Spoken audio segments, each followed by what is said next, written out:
that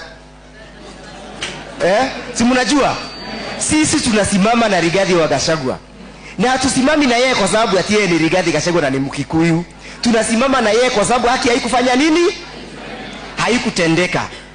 Na niwaambie nikimalizia, niwaambie mundu racoke kana bare akiri atia kana tigwando itu ithe muturoni ri andu acu bore turekirwe mundu yaigagirwo murigo naigagirwo maitho. Sisi tunataka tujipange na tuongee na Rigiji aende atafute wale marafiki wengine, sisi tuunde serikali.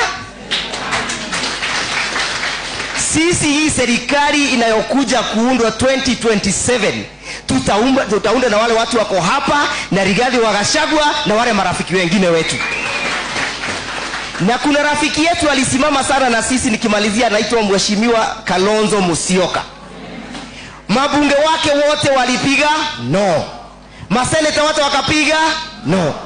Kitheke kuyoge tuganga rebite kwa mundu na murwanyina na mundu na muthoniwe mundu sinete muthoni mwega arogamire na ivyo 207 na rudi ararogamire na ivyo rengi. Rigiji, enda utafute huyo jamaa, watafute jamaa akuje tuunge serikali hii serikali. Na ninawaambia huyu jamaa lazima tupeleke nyumbani, apende asi oyo no nginya umerie nyau nyau.